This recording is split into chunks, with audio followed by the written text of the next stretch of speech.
Antes de iniciar essa apresentação, gostaria de deixar claro que eu não sou partidário nem entusiasta da regressão de memória, a não ser no ponto em que ela serve de confirmação para o princípio da reencarnação conforme exposto pela doutrina espírita, pelo Espiritismo. Os primeiros conceitos que aqui serão expostos, eles na realidade são extraídos do livro Entre a Terra e o Céu, uma obra de 1953-54, onde o André Luiz, o espírito que construiu a série conhecida como Nosso Lar, repassa-nos algumas informações de uma entidade espiritual por ele abordada e que significam, no meu modo de ver, um prenúncio, uma antecipação daquilo que o presente está demonstrando. Segundo ele, a mente, tanto quanto o corpo físico, pode e deve sofrer intervenções para reequilibrar-se. Diz também que, mais tarde, a ciência humana evoluirá em cirurgia psíquica, tanto quanto hoje vai avançando em técnica operatória, com vistas às necessidades do veículo de matéria carnal. Diz também que, no grande futuro, o médico terrestre desentranhará um labirinto mental com a mesma facilidade com que atualmente extrai um apêndice condenado.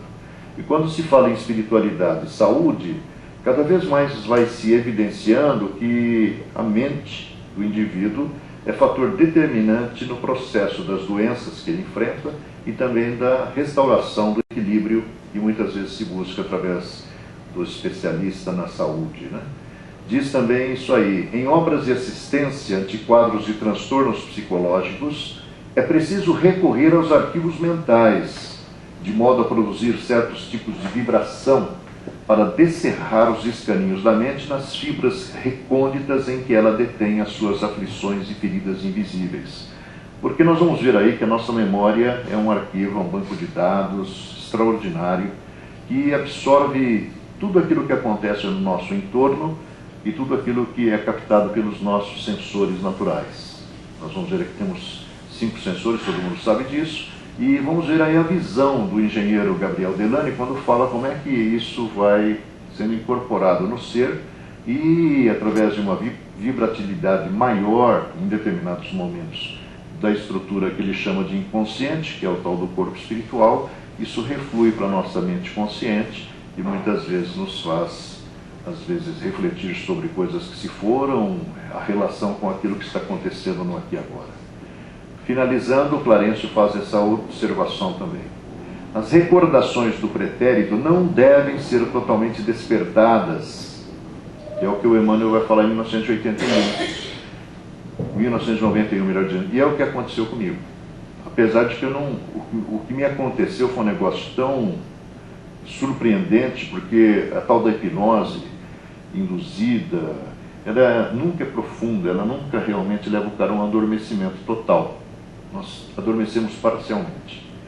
Isso ficou evidenciado desde o James Bride, lá que fez as primeiras experiências no uso da hipnose como recurso para anestesia durante processos de tratamento odontológico no século XIX, na Inglaterra, até as experiências do Brian Weiss. Nós vamos ver no final aí algumas sugestões dele, como é que nós podemos nos talvez, relaxar, adormecer parcialmente, para às vezes acessarmos espontaneamente determinadas memórias mais profundas, né?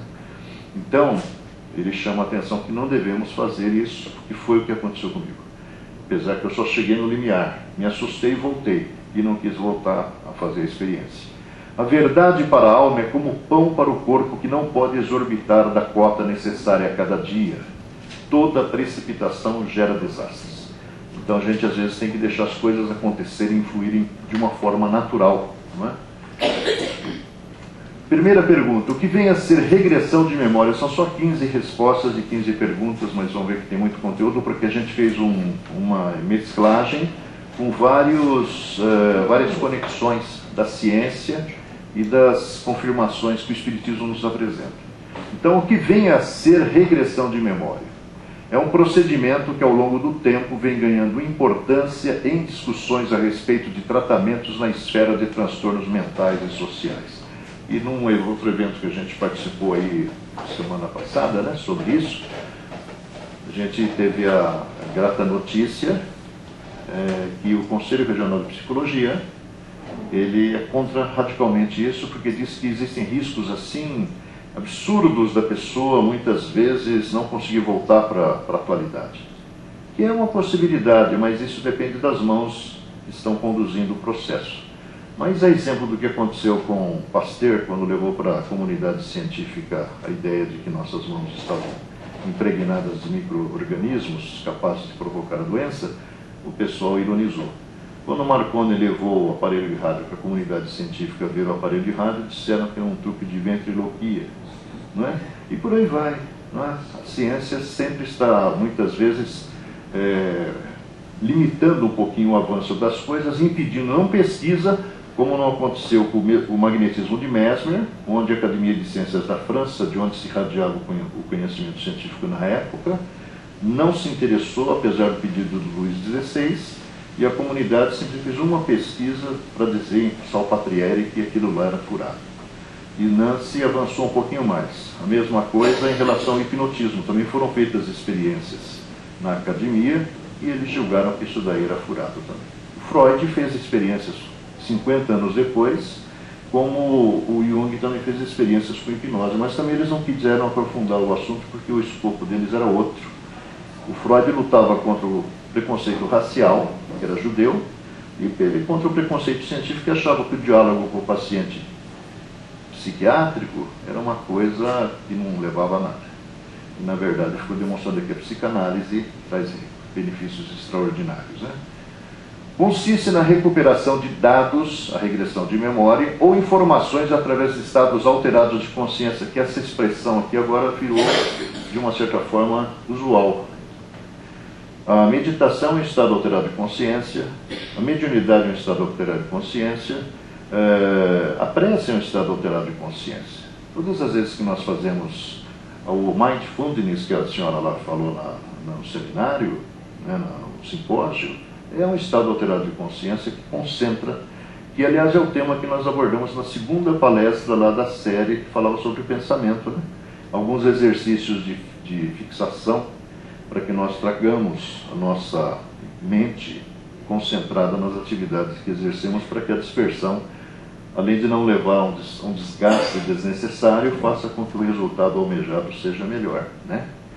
Então, através de estados alterados de consciência, a hipnose é um estado alterado de consciência, que trazem para o nível consciente registros armazenados no inconsciente próximo ou remoto, porque nós temos uma memória de superfície, uma memória periférica, que é essa aqui do estado de vigília, que imediatamente já está jogando para o inconsciente a memória de profundidade que está sendo dita aqui também agora, né? Vamos começar com duas conexões.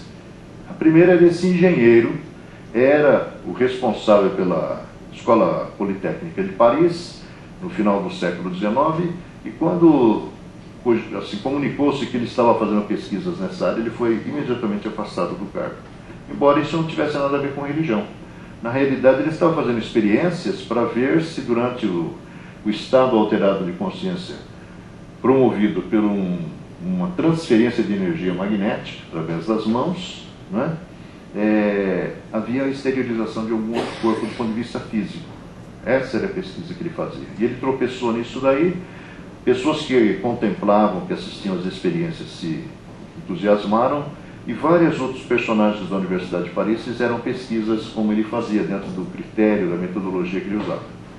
Uma das experiências que está descrita nesse livro sensacional aí, chamado Vidas Sucessivas, que levou um século para chegar no Brasil, é essa daí. É feita inclusive não por ele, mas pelo um diretor da escola de odontologia lá da Universidade de Paris.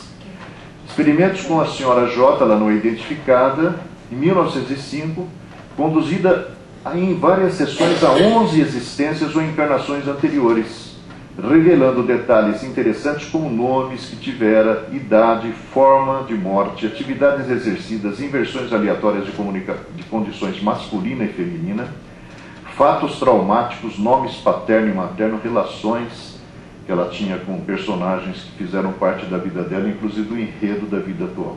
Nós vamos ver que isso aqui guarda uma conexão com alguma experiência que vai acontecer lá no final do século XX, pelo psiquiatra Brian Weiss. Um é engenheiro, o outro é psiquiatra, mas o resultado é o mesmo. Revelando o quê? Que aquilo que eu falei, isso aqui para mim é uma prova inconteste da reencarnação. Existíamos antes de sermos aqui e trazemos na nossa memória de profundidade muitos registros que determinam muitas vezes os desencontros nas relações que temos com personagens que fazem parte da nossa história, na condição de familiares, na condição de colegas de trabalho, na condição de pessoas com as quais nós cruzamos na vida, e que objetivam muitas vezes revertermos a animosidade que temos reciprocamente numa relação positiva. Esse é o objetivo da nossa reencarnação, porque isso vai, de uma certa forma, transformando-nos interiormente de pessoas egoístas, orgulhosas, presunçosas, pretensiosas, vaidosas, em criaturas mais humanas, né? Porque o processo de humanização começou em algum momento no passado longínquo e nós vamos, assim, de uma certa forma, acrescentando ao nosso eu várias experiências que vão, de uma certa forma, repercutindo e nos transformamos em seres humanos melhores. Uma segunda conexão. Esse é o Bonnie Bernstein, lá em 1953. Ele era um entusiasta praticante de hipnose e ele foi desafiado pelos amigos se era capaz de mostrar isso perante o público que ali estava reunido na sua casa. E ele conduziu um primeiro, depois mais 5 experiências, entre 52 e 63, onde essa senhora chamada Virginia Burns, esposa de um amigo em reunião social, a uma incrível viagem adentro do seu inconsciente, resgatando vida que tivera anteriormente na cidade de Cork, na Irlanda, cidade que ela nem sabia que existia, e na realidade, como os Estados Unidos é dominado por pensamento católico e protestante, uma publicação, depois que o Bonnie Bernstein publicou o seu livro, um jornal mandou um jornalista lá para Cork para ver se os dados que a senhora aí tinha referenciado no estado alterado de consciência eram verdadeiros. Houve 20 dos quais foram confirmados como corretos e foi descoberta a lápide que mostrava que essa Bride Murphy, que é a Virginia Burns do século XX, realmente existiu, não é? Então isso evidentemente é um indício, uma evidência indiscutível, né? Só ler o livro. Esse livro aí ele foi publicado aqui no Brasil, acho que no final dos anos 60, pela editora Pensamento, e não sei se ainda é publicado, mas em sebo a gente até acha ele, né? Mas é muito empolgante até o livro. Quando surgiu lá nos Estados Unidos, veio acompanhado de um LP de vinil, que na verdade reproduzia todas as gravações que foram feitas dentro de um protocolo que o Bonnie Bernstein fez, onde ele ia dialogando com a mulher, sem induzi-la, no sentido de ela recuperar de dentro de si mesmo muitas informações. Na sequência, a segunda pergunta: como surgiu a possibilidade de mergulharmos dentro do nosso inconsciente profundo, né? Embora existam indícios de ter sido prática utilizada em civilizações remotas, como no Egito dos faraós ou na Índia milenar, o primeiro registro sobre uma experiência do tipo foi incluída na edição da Revista Espírita, que era uma revista, parece que no século XIX, por essa época, na França, que era onde tudo acontecia de renovação no pensamento científico, né? Havia muitas publicações, e o Allan Kardec também fez a sua, que é essa Revista Espírita, publicada entre 1858 e 1869, quando ele morre, em março. E lá você tem uma quantidade enorme de informações interessantes, a perseguição da Igreja Católica contra aquilo que se fazia em nome desse tal de Espiritismo, mostrando que o Espiritismo não era religião, não precisava ter medo. Na verdade, era uma proposta que objetivava ajudar as criaturas a descobrirem a sua própria realidade, né? E no número de junho de 1866 há um relato interessante. Num texto intitulado Visão Retrospectiva das Várias Encarnações do Espírito, é citada uma manifestação mediúnica havida na reunião de 11 de maio do mês anterior, em que uma entidade de nome Caillet, morto recentemente na cidade de Lyon, onde fora dedicado médico, relata ter sentido certo de uma espécie de torpor na condição de espírito desencarnado, por exemplo, né? Apoderar-se dele, magnetizado pelo fluido de amigos espirituais. Mais à frente nós vamos ver como é que o engenheiro citado ali, o Albert de Rochat, fazia essas experiências, né? É um procedimento muito simples. Adormecido num sono magnético espiritual. O Dr. Caillet ali viu o passado formar-se num presente fictício, segundo ele estava percebendo. A despeito de conservar a consciência do seu eu, porque a gente já disse, não só aqui, como também no plano espiritual parece a mesma coisa, o estado alterado de consciência produzido pela hipnose, que é o termo inclusive é um termo inadequado, mas ele prevaleceu pelo uso, né, já foi muito discutido isso no passado, e as pessoas têm medo, né? Porque o que aconteceu com a rejeição da Academia da França a respeito do assunto, ela acabou se tornando motivo de espetáculos públicos em palcos. E as pessoas têm a ilusão de que elas entram num estado de dependência total, subjugação total do hipnotizador, e são capazes de atitudes ridículas, tal, né? E muitas pessoas discutem a questão da regressão, porque dizem que a indução do profissional pode levar o cara a fantasiar. O que acontece é que não há indução, e a recuperação de informações, pelo que o Brian Weiss mostra nos seus vários livros, é uma coisa espontânea. Ele não fala, você volta no ano tal, né? Onde você está, não é nada disso. As coisas vão afluindo. E pelo que o Brian Weiss sugere, existem mestres nos bastidores da invisibilidade que são os reais responsáveis por aquela recuperação de dados. Então ele sentiu-se transportado no espaço, vendo-se numa reunião de espíritos que, em vida, tinham conquistado alguma celebridade por descobertas feitas. Ficou surpreso ao reconhecer personalidades antigas de todas as idades e épocas, com semelhança perispiritual com ele mesmo, o Dr. Caillet. Aí ele perguntou-se o que tudo aquilo significava, dirigiu-lhes as perguntas sugeridas por sua posição, mas sua surpresa foi ainda maior, ouvindo-se responder a si mesmo. Ou seja, os personagens que ele estava vendo eram memórias ou lembranças dele mesmo, né? Voltou-se então para eles e viu que estava só. Quando o seu espírito sofreu essa espécie de entorpecimento, viu os diferentes corpos que seu espírito animou desde um certo número de encarnações, e todos trabalharam a ciência médica, quer dizer, ele foi profissional dessa área, inúmeras existências, sem jamais se afastarem dos princípios que o primeiro havia elaborado. E aí ele descobre mais uma coisa: essa encarnação que ele terminar agora não era para aumentar o seu saber, mas simplesmente para praticar o que ensinava a sua teoria. E na nossa dimensão, como é que surge? O primeiro registro pode ser verificado no livro Vidas Sucessivas, do qual já falamos, de Albert de Rochat, que é um engenheiro militar e ex-diretor da Escola Politécnica de Paris, publicado em 1905 na França, relatando suas pesquisas e de vários parceiros, né, com o magnetismo proposto no século XVIII pelo médico alemão Franz Mesmer. Nelas, deparou-se num estado alterado de consciência observado indivíduos em estudo, com relatos sobre experiências pessoais pregressas, bem como futuras. Na obra, preserva detalhes sobre 19 experimentos conduzidos por ele ou amigos da Universidade de Paris, casos em que os investigados retroagiram no tempo, voltando a vidas passadas, evidenciando o fato da reencarnação ser uma ocorrência natural na evolução do espírito. Mais duas conexões. Esse médico brasileiro, Oswaldo Zé Leal, desde 1950 e alguma coisa, porque a história da regressão de memória como terapia, ela surge em 1978 através de um profissional chamado Morris Nederton, do qual nós vamos falar daqui a pouco. Mas o Oswaldo Zé Leal já fazia lá na sociedade experiências, né? Ele escreve um livro que chama Vidas Anteriores, muitíssimo interessante. Ele não faz nenhum tipo de revisão, ele simplesmente se limita a reproduzir o que foi gravado perante um público numeroso. E essa experiência que nós destacamos, ela ocorreu no dia 13 de dezembro de 1958 com uma senhora de nome Delza F.S. Tinha 26 anos. E ela foi levada ao estado alterado de consciência, revelando ter renascido em vidas anteriores, respectiva como Antônio Ferreira da Cunha.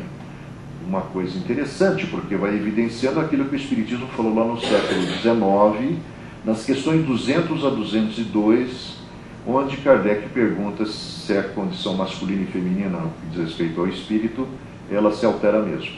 E aí está demonstrado que isso realmente é possível. O Brian Weiss vai falar a mesma coisa daqui a pouco. Ela teria nascido nessa existência anterior na África, provavelmente numa colônia portuguesa, pelo nome, né? De onde ela veio para o Brasil como escrava, com 14 anos. Morreu atropelada aos 70, em existência 88 anos antes. Ela teria vivido na Rússia até os 2 anos, tendo morrido por uma doença. Noutra vida marcada por grandes dificuldades e frustrações. 197 anos antes, foi uma bailarina em Paris. E mostra também que a gente não fica fixo num local só, talvez por compromissos ou por decisões superiores daqueles que estão ordenando a evolução dos seres humanos que habitam a Terra, na condição de espíritos, a gente até fica algumas existências numa localidade, né? Mas aí ela agora está em Paris. Morta aos 54 anos, noutra encarnação, 237 anos antes, chamada-se Mariana de Jesus Sacramento, morta aos 40 anos. Em todos os relatos apurados, no livro está evidenciado isso, detalhes instigantes sobre passagens vividas nas várias encarnações relatadas. Outra experiência interessante é desse cidadão aí. No ano de 1980, ele lança um livro intitulado A Memória e o Tempo, onde ele mostra que fez experiências. Esse homem era um erudito, ele foi executivo da CSN nos Estados Unidos durante vários anos, em Paris também. E interessou-se pelo assunto e fez experiências no seu apartamento perante vários acadêmicos na área de medicina, principalmente na área de psiquiatria.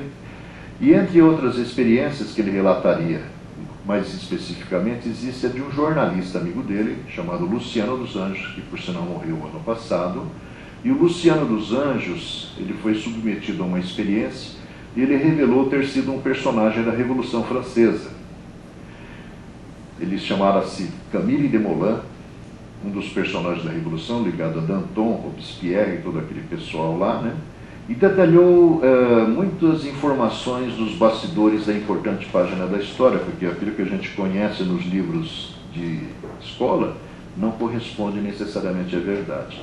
E o que está evidenciado em algumas experiências dessa daí, naquilo que nós podemos chamar de arqueologia psíquica, fica evidenciado que os fatores que levaram determinadas passagens são muito diferentes daquilo que é contado.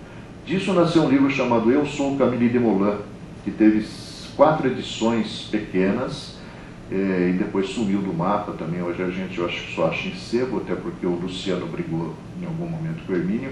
O Hermínio, como tinha morado na França, ele mandou muitas informações, como lá a memória talvez seja mais vívida do que aquela que nós conseguimos construir aqui no nosso país, e vários fatos daquilo que o Camille relatou nos estados alterados de consciência, que não estavam em livros, foram confirmados.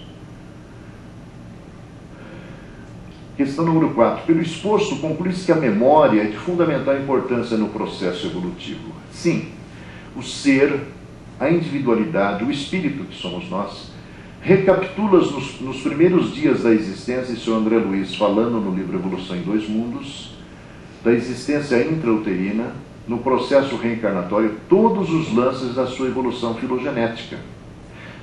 A consciência examina em retrospecto de minutos ou de longas horas, ao integrar-se definitivamente em seu corpo sutil, porque a gente sabe que esse corpo sutil ele é uma projeção do corpo mental que reveste o espírito e que, na verdade, traz para a nova formação, que vai, de uma certa forma, ser utilizada pelo espírito, com a contribuição genética de papai e mamãe, as informações que a nossa memória espiritual carrega consigo, algumas das quais a serem trabalhadas na existência que vai começar, trazendo já as predisposições para as doenças físicas ou mentais que vamos enfrentar, e às vezes determinadas características que têm algo a ver com aquilo que precisa de ser melhorado em nós. Então nós passamos durante esse processo de integração com o corpo sutil, que vai se formar mês a mês durante o processo gestacional, pela histogênese espiritual, isso é durante os primeiros dias, não é? A gente vê que nós, inclusive, não temos lá muita diferença do ponto de vista estrutural de um animal qualquer, nos primeiros dias de vida, não é? A partir de determinado momento é que se decide, ou que se define exatamente o que vamos ser, né? A mesma coisa acontece no processo inverso. Quando a gente sai, durante o processo chamado morte do corpo físico, portanto, nós fazemos uma recapitulação da nossa vida. O Hermínio Miranda, quando escreveu o livro A Memória em Tempo, ele cogita de uma tese dizendo que isso para ele era uma transferência de dados da memória biológica para a memória perispiritual. E no final da vida, já no século XXI, ele escreve um livro, Entre Duas Vidas, onde ele faz uma afirmação que agora ele tinha uma certeza, depois de tantos anos, mais de 40, né? Ele chegou à conclusão que realmente isso é uma transferência de dados, é como o rebobinar da fita. É como se você visse assim, um lapso de tempo, os episódios marcantes da sua existência, guardando lá no seu inconsciente aquilo que naturalmente vai ajudar uma avaliação do aproveitamento que você teve no tempo que esteve, né?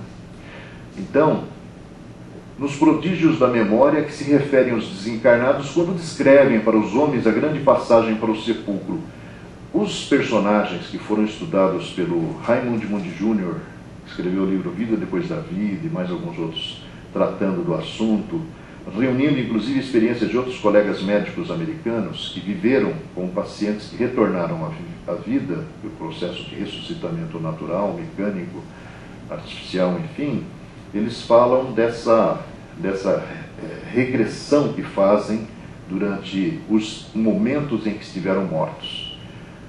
Falam a respeito dessa recapitulação, não é?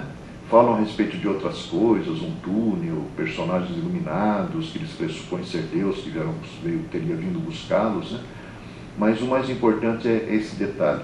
Então, aparentemente é um fato real, assim como foi mostrado desde o livro Céu e Inferno, que por sinal agora em agosto faz aniversário, organizado por Kardec em 1865, onde na primeira parte ele desconstrói essa ilusão que nós temos da morte, as fantasias que foram implantadas no nosso inconsciente, e na segunda parte ele reúne 62 depoimentos, onde em alguns é citado pelos caras que passaram pela morte, porque ele foi entrevistá-los nas pesquisas que fez na Sociedade Parisiense de Estudos Espíritas, para saber o que sentiu aquele que morreu no acidente, aquele que morreu no homicídio, aquele que morreu na morte natural, e vai constatar que em alguns casos os caras lembram desse momento aí.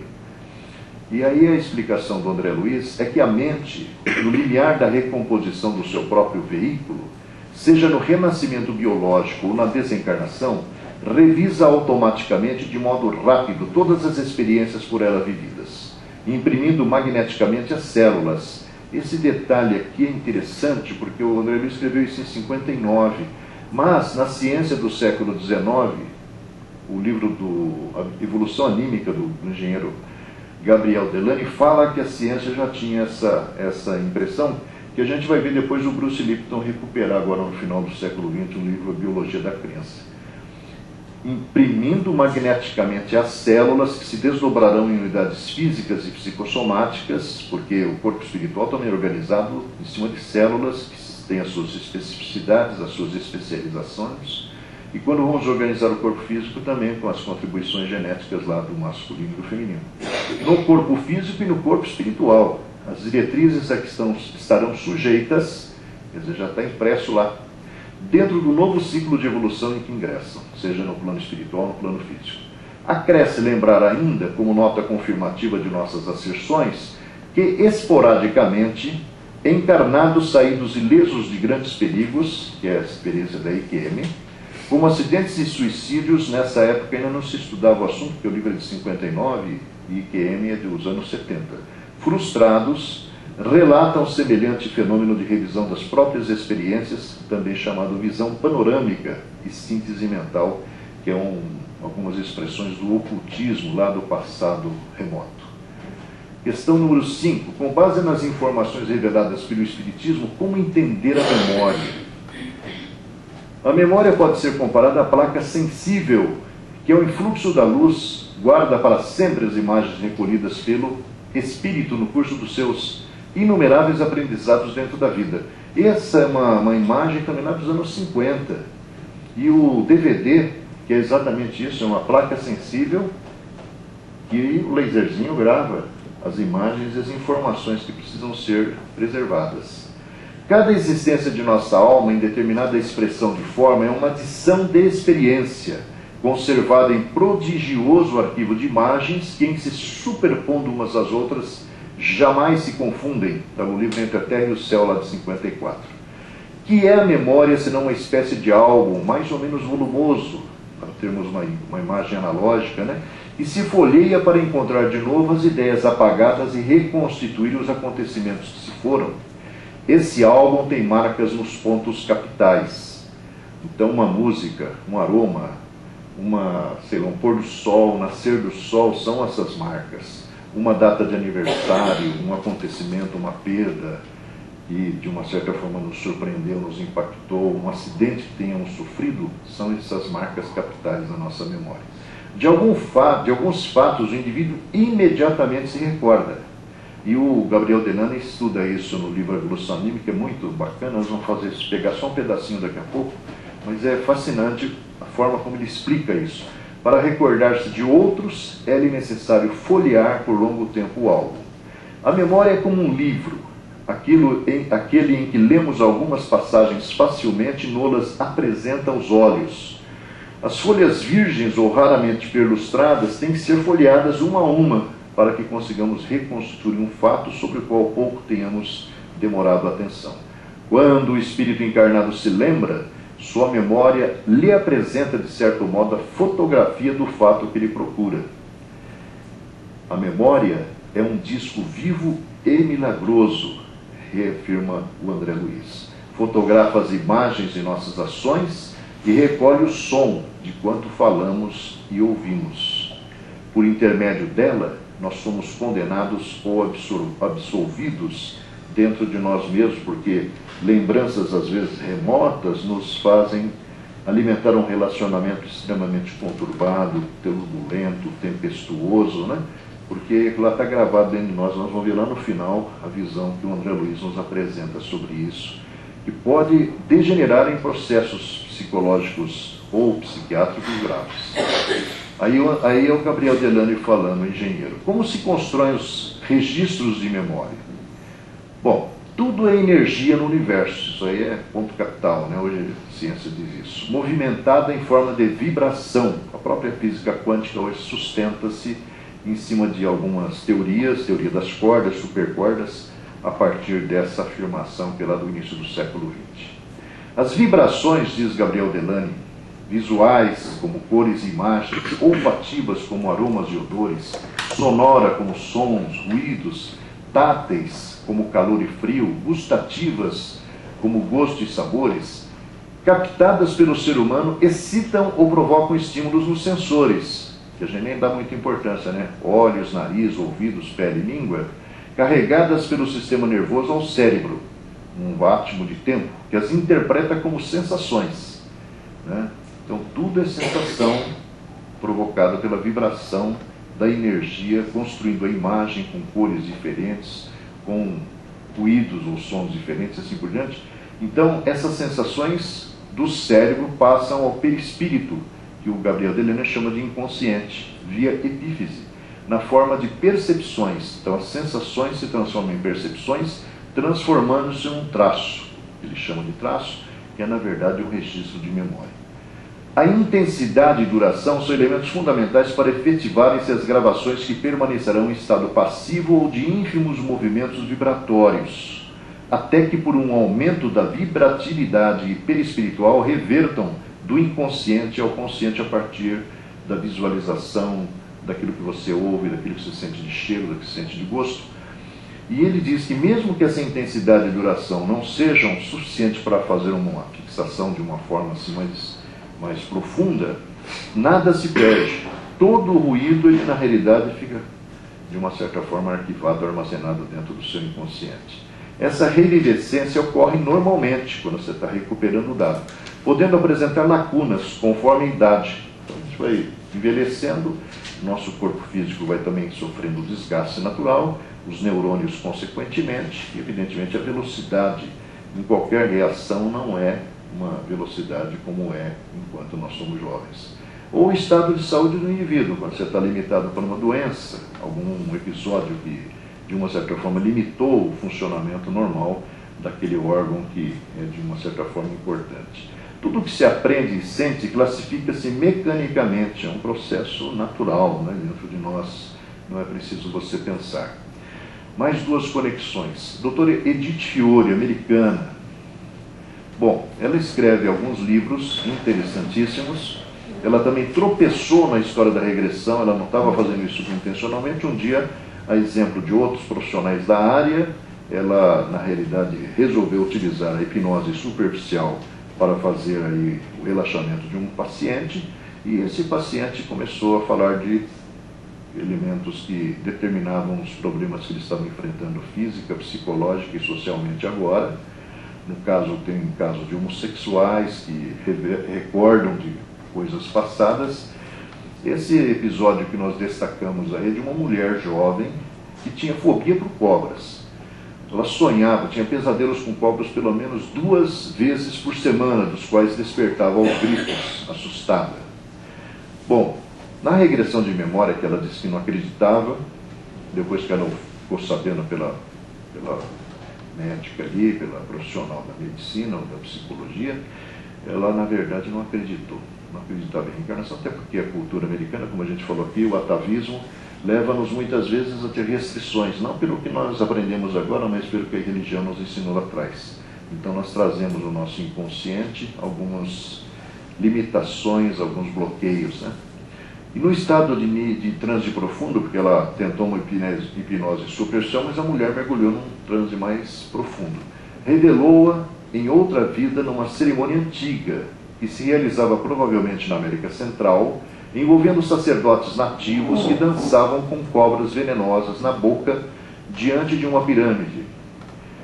As cobras representavam tudo que era mau e aterrador, e a certa altura, no instante em que os sacerdotes as atiravam ao chão, ela estremeceu violentamente. Ela está descrevendo a ocorrência, né, a imagem, a lembrança, relaxando com um sorriso de intenso prazer quando os religiosos as decapitavam.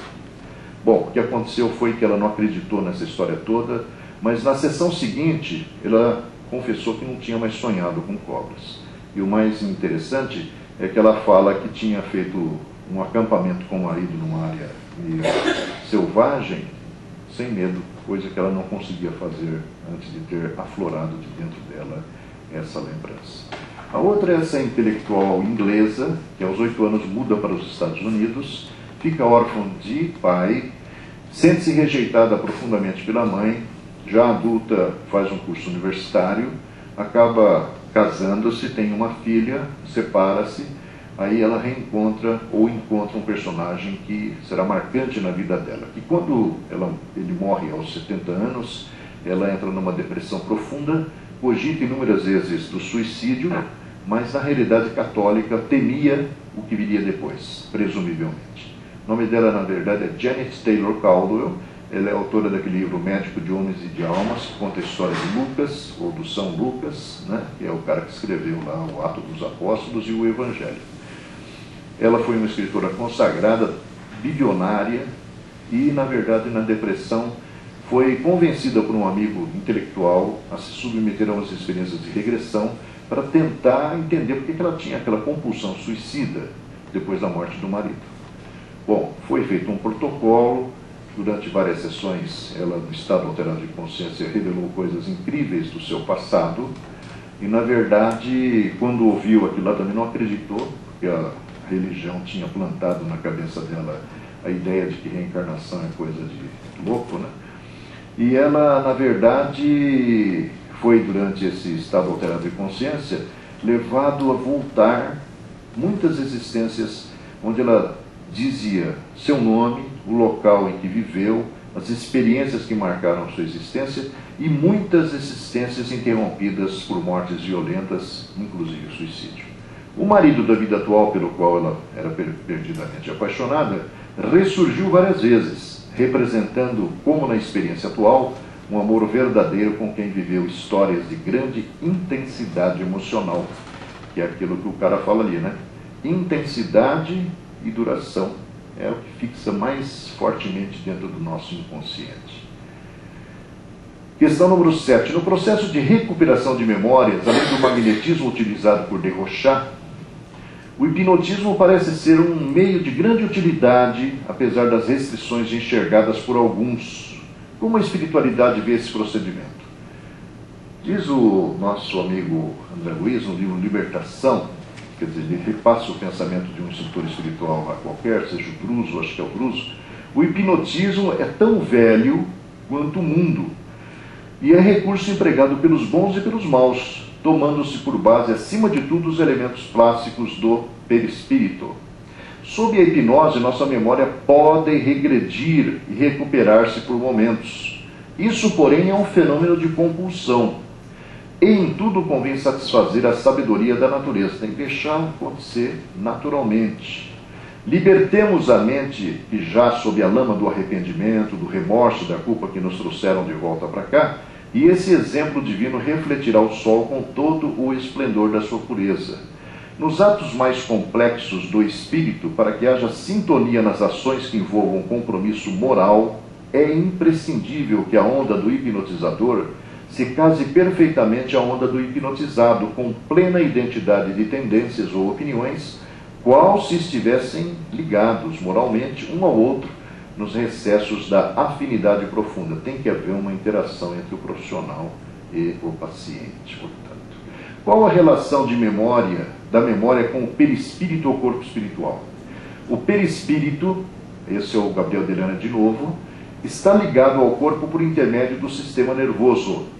Toda sensação que abala a massa nervosa despreende uma espécie de energia, a qual deram os mais diversos nomes: fluido nervoso, magnético, ectênica, força psíquica, força biológica.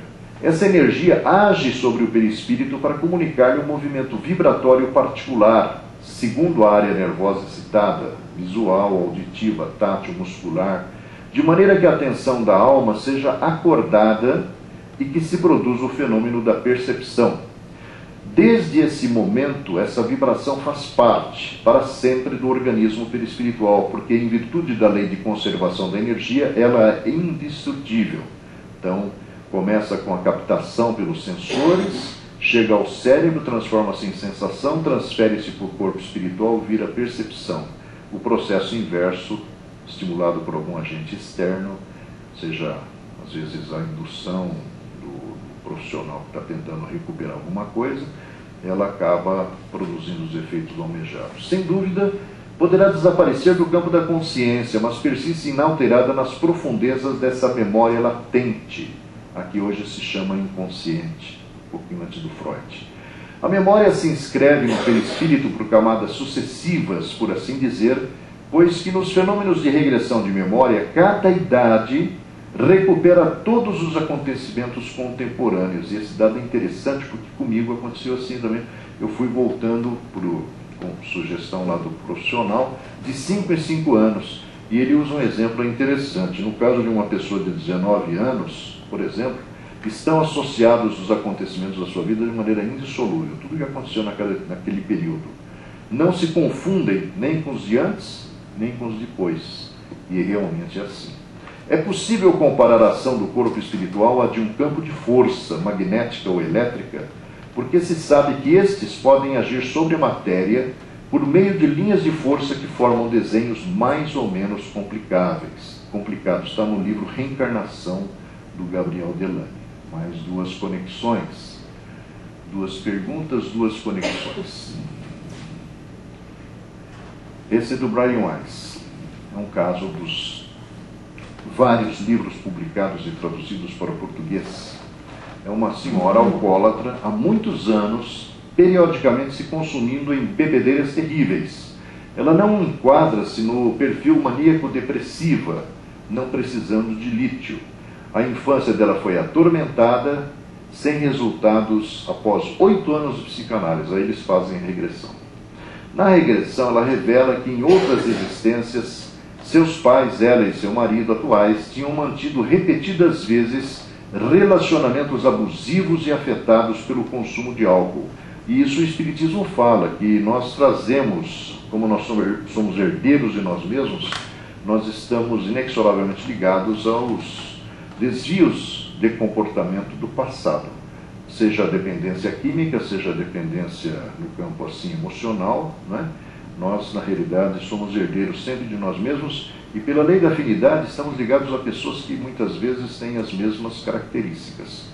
Houve violência, crime, suicídio e lesões corporais nas memórias que afloraram do seu inconsciente para o consciente.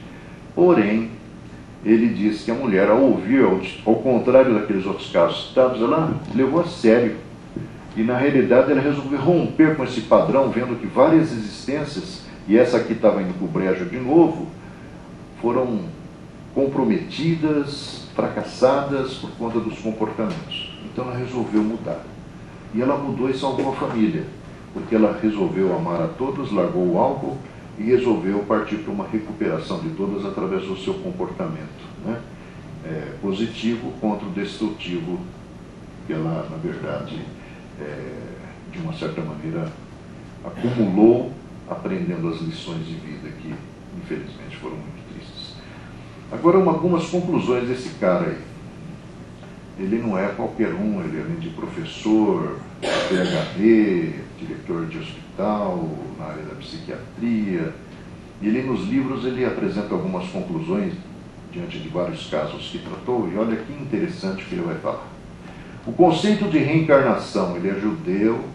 Nós vimos aí no culto ecumênico desse ano, mais uma vez, a exemplo do ano passado, que foi surpreendente, que dentro do judaísmo duas linhas se confundem, ou se conflitam, não é?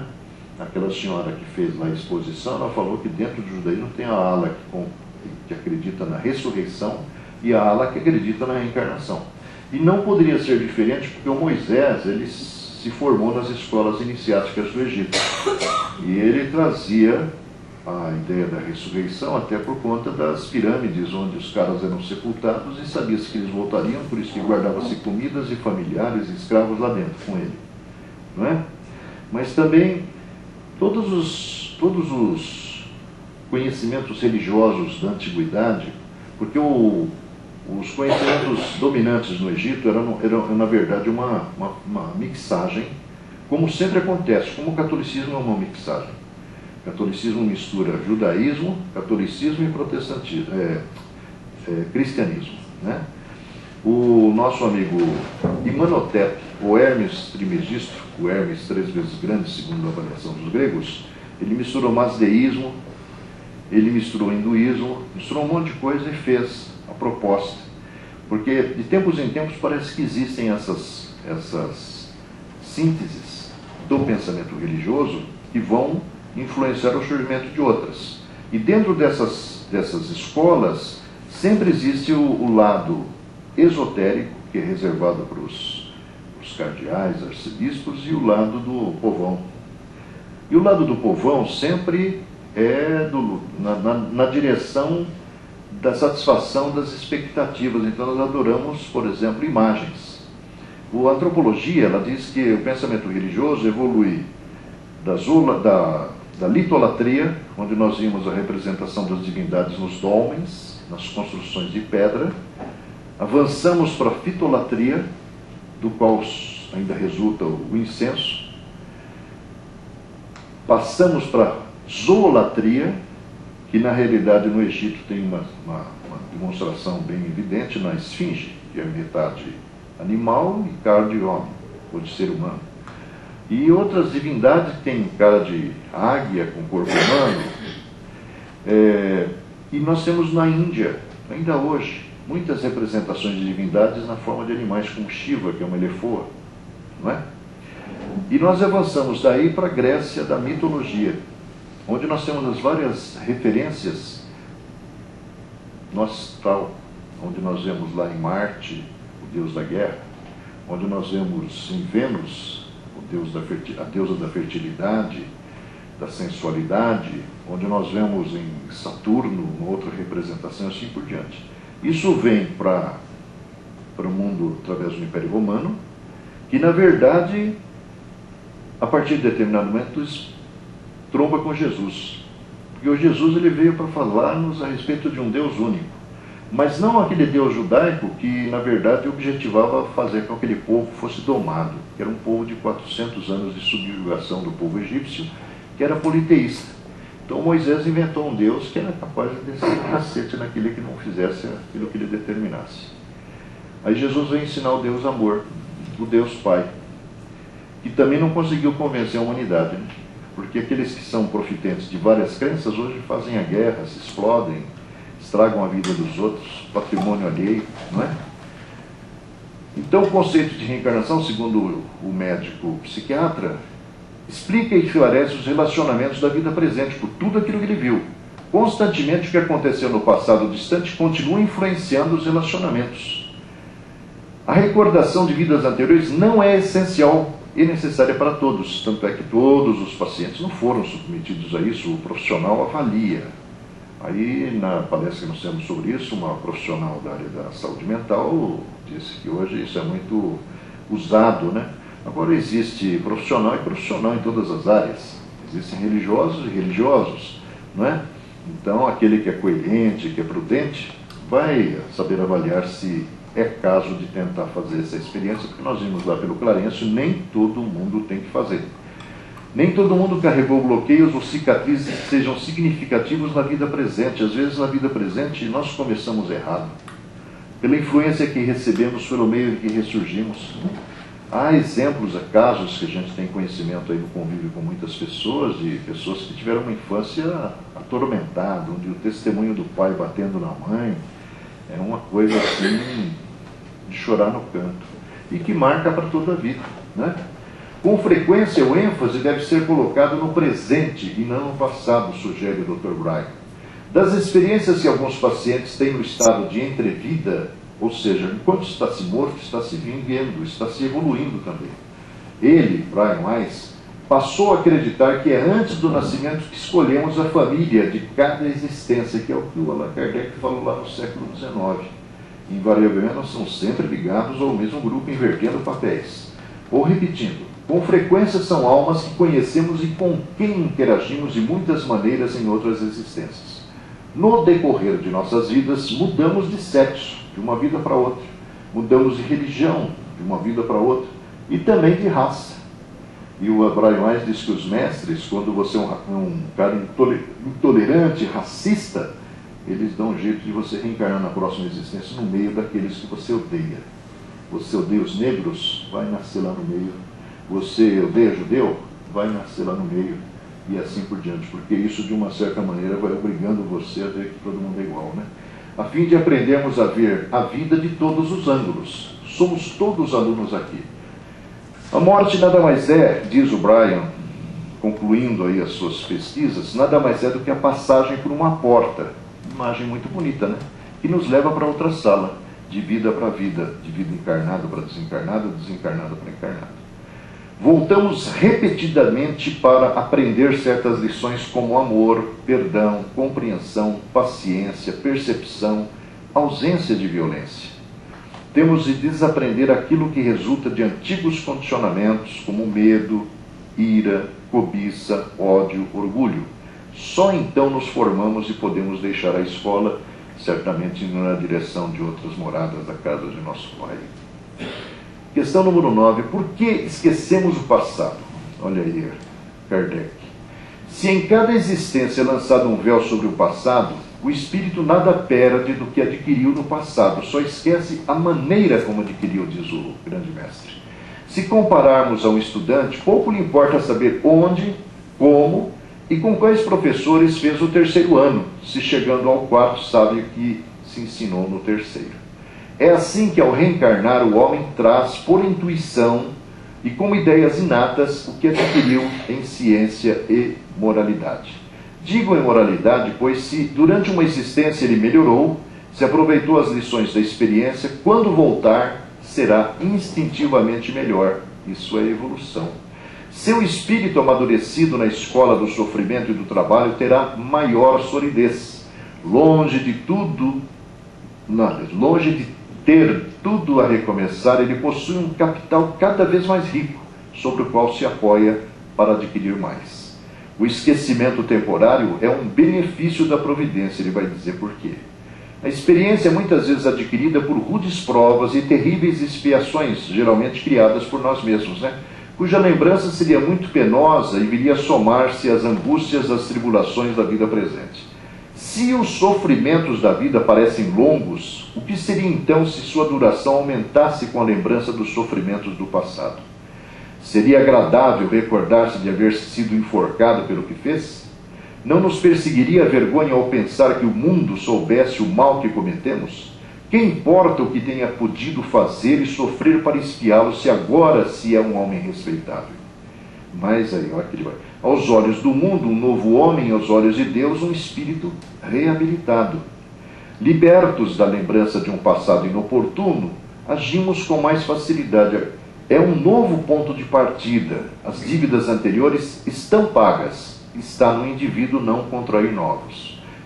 Agora uma imagem interessante. Suponhamos aí um caso muito comum, que nas suas relações em seu próprio lar, a pessoa convive com um ser contra o qual tenha queixas, que talvez o tivesse arruinado ou desonrado em outra existência, e que espírito arrependido venha encarnar em seu meio, unir-se por laços de família para reparar seus erros pelo devotamento e afeição. Não estariam ambos na mais difícil e insuportável situação se os dois se recordassem da sua inimizade, o porquê dela, a traição, a deslealdade, o prejuízo, Em lugar de se apaziguarem, eternizariam o ódio. Conclui-se daí que a lembrança do passado traria perturbações nas relações sociais, que seriam um obstáculo ao progresso. Imaginando que o espírito desencarnado conserva a lembrança dos fatos relacionados à sua última existência quando vai reencarnar, em que momento e como se processa esse esquecimento? Kardec explica. Desde que o espírito se liga ao corpo físico recém-fecundado, ou na hora, ou horas depois da fecundação, experimenta uma perturbação crescente, porque durante o processo reencarnatório que ocorre o cara vindo compulsoriamente, Chico Xavier fala que é um ano de preparo, o cara entra no corpo em um processo de formação meio que inconsciente, ao processo da reencarnação natural, onde nós permanecemos parcialmente conscientes, vendo tudo o que acontece, as brigas do papai e da mamãe, as discussões, as humilhações, a rejeição às vezes, e isso se fixa, que aliás foi um dos episódios que marcaram a minha regressão em relação ao meu pai. E na verdade o que acontece é que isso explica muitas vezes determinados conturbados relacionamentos com personagens que fazem parte da nossa vida, Crescente à medida que o vínculo que o prende se estreita, perdendo nos últimos instantes toda a consciência de si mesmo.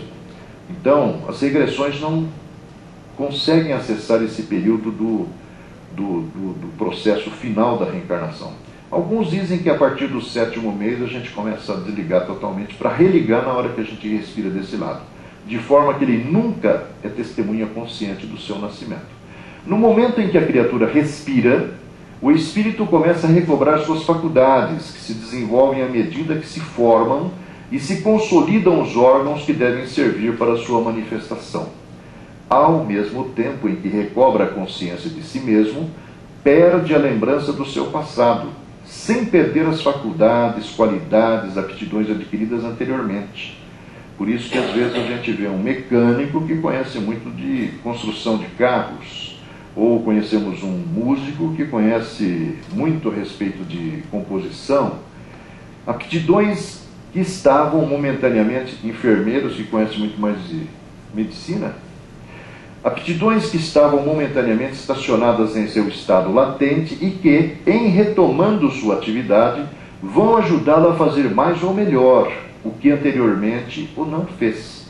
Renasce a partir do ponto em que deixou seu progresso anterior, sendo para ele um novo ponto de partida, um novo degrau a subir. Mais duas conexões Oswaldo, aí nós vamos fazer 4 conexões de personagens que depois de desencarnados, no plano espiritual, através de testemunhos, alguns via Chico Xavier, mostraram que do lado de lá queriam saber por quê.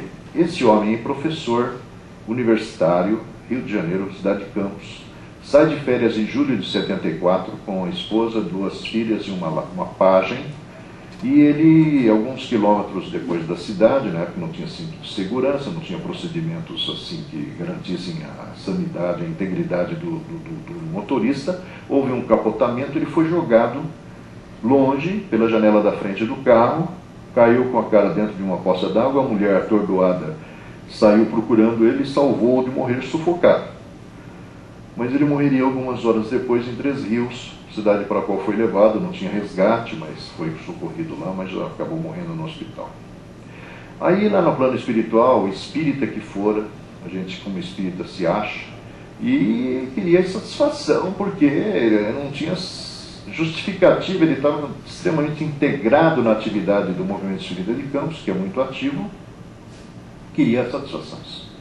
Aí um cara lá, de tanto ele encher a paciência, conhecendo a sua incapacidade para suportar mergulhos prolongados dos domínios das recordações mais recônditas, relativamente a si mesmo, conduziu, olha aí, a um certo instituto em que a hipnose é examinada e praticada nos alicerces de profunda veneração pelos valores humanos, e em minutos, mostrando-lhe um quadro que ele mesmo desarquivara do passado recente, no qual se viu, numa vida anterior, tutelado pela mesma pajem que morreu agora com ele no acidente. A mulher e as filhas não morreram, só escoriações.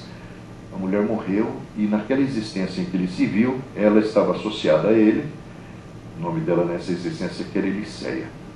Em exposição rápida, viu-se ao lado dela mesmo, combinando a precipitação de um adversário da cidade onde viviam, num pântano, desalojando-o da carruagem na qual processaria a viagem longa.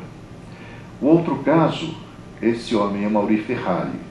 Amadeu Ferrari, melhor dizendo. Ele, na verdade, é suicida.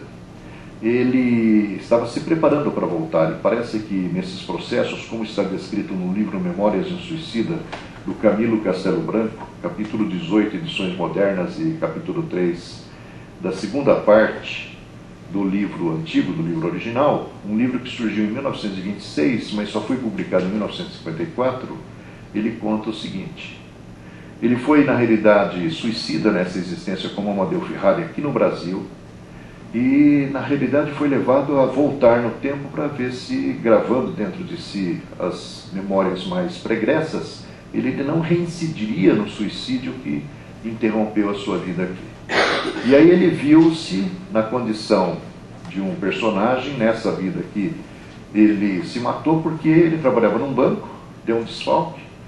Na realidade, teve um diagnóstico de língua no câncer, aliás, de câncer na língua, melhor dizendo, e na garganta, e foi abandonado pela noiva, com quem ia se casar em breve. Aí, na sua volta no tempo, descobriu-se que, motivado pela ambição, tornou-se próspero comerciante de seres humanos adquiridos como escravos na África, exorbitando no uso da crueldade e força, inclusive contra um pai, que o acusava com razão de ser responsável pelo suicídio da filha.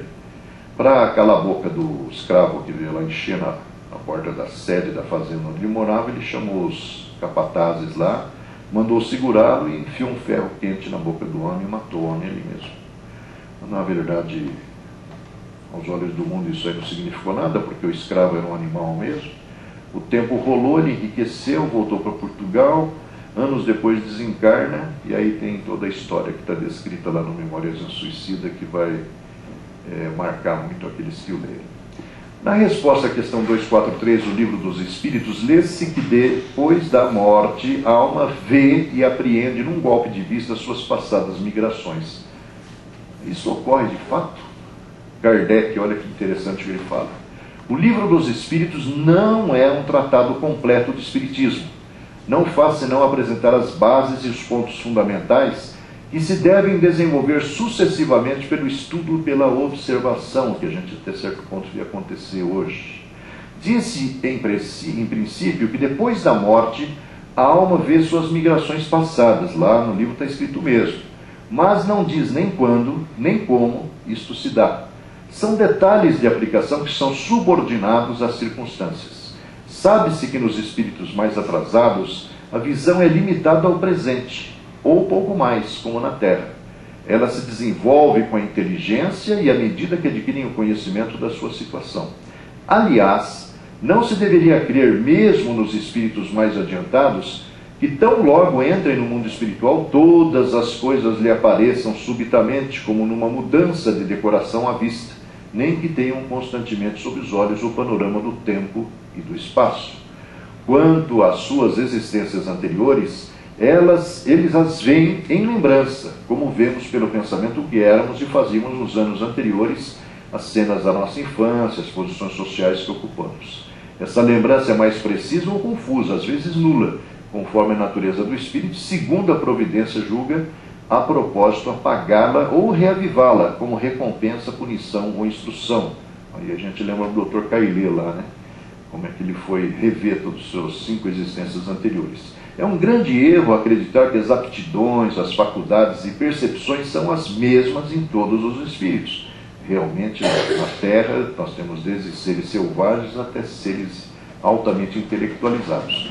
Como na encarnação, eles têm percepções morais e as que podem ser chamadas materiais, que variam conforme os indivíduos.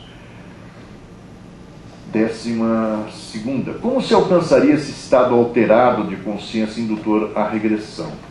Nos experimentos de Desrochers, resultavam da influência da aplicação de passes longitudinais exercidos de cima para baixo e combinados com a imposição da mão direita sobre a cabeça da pessoa sentada diante dele, o que produziu uma série de estados semelhantes à vigília, embora apresentando cada uma das características específicas que serviam para denominá-los, sucedendo-se sempre na mesma ordem. Uma outra forma de alcançá-lo foi através das técnicas do que o dentista inglês James Bright, ainda no século XIX, denominou hipnose, termo considerado inadequado pelo fato da pessoa não dormir durante o processo, prevalecendo e consagrando-se pelo uso, o termo hipnose. Sua metodologia foi ampliada por vários estudiosos, tornando-se recurso importante na execução de cirurgias até o advento e evolução da anestesia química.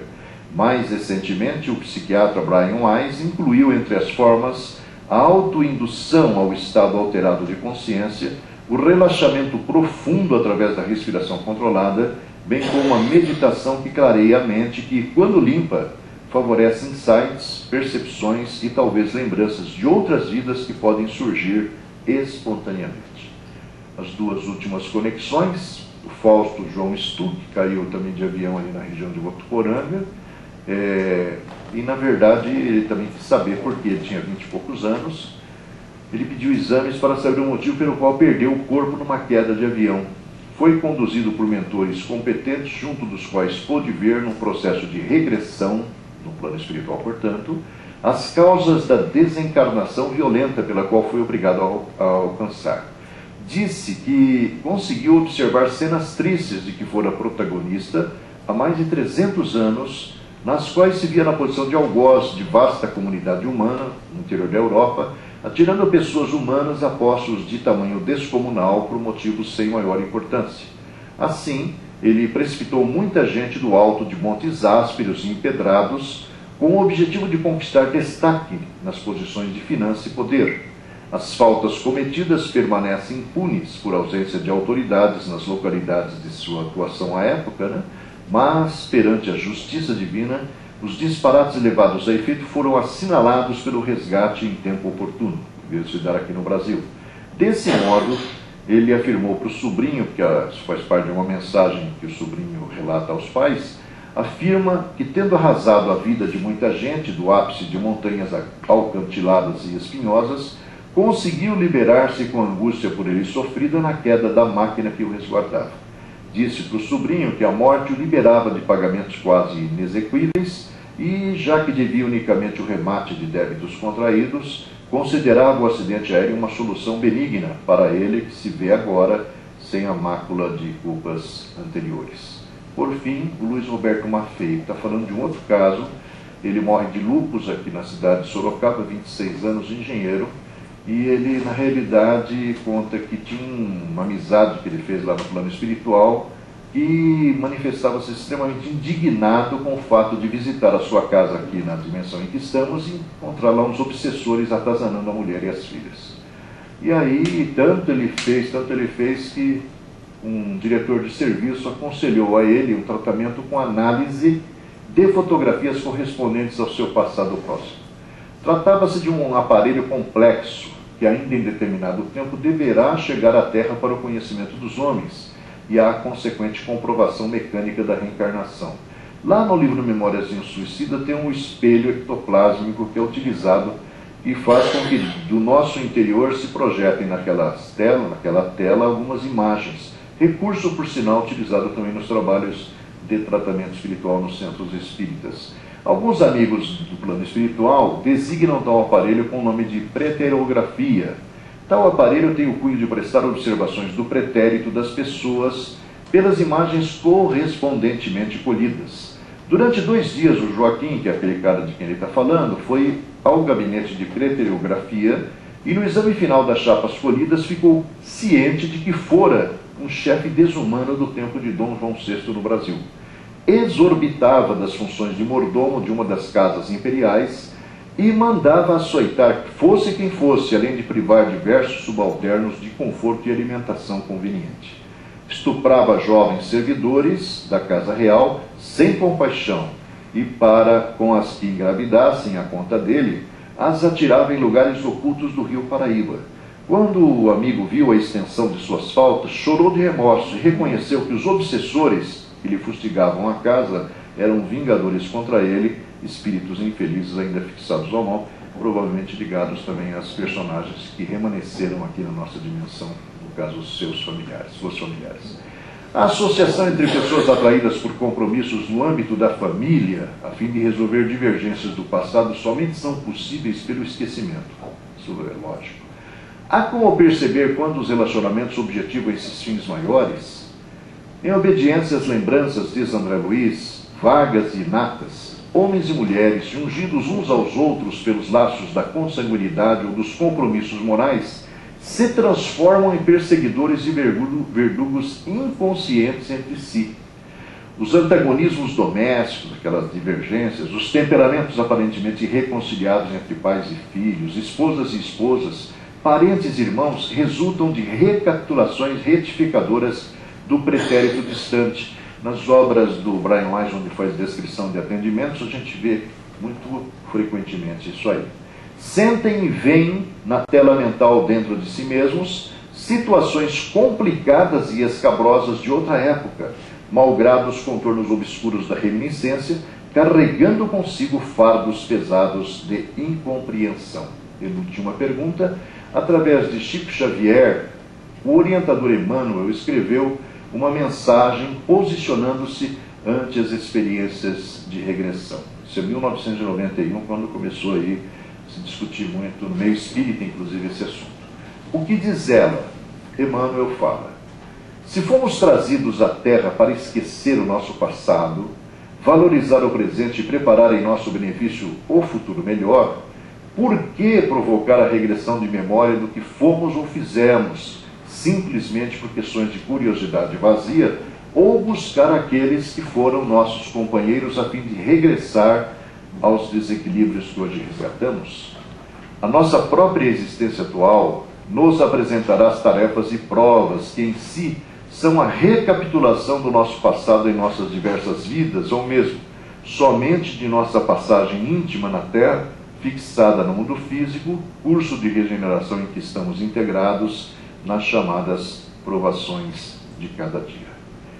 Por que efetuar a regressão de memória unicamente para chorar a lembrança dos pretéritos episódios infelizes, ou exibirmos grandeza ilusória em situações que, pelo simples desejo de leviana retomada dos acontecimentos, fomos protagonistas, se já sabemos, especialmente com Allan Kardec, estamos eliminando gradativamente as nossas imperfeições naturais ou apagando o brilho falso de tantos descaminhos que apenas nos induzirão a erros que não mais desejamos repetir. Sejamos sinceros, recomenda Emmanuel, e lancemos um olhar para nossas próprias tendências, que a gente já vai saber que não somos Brastemp. E a bibliografia. Então é isso.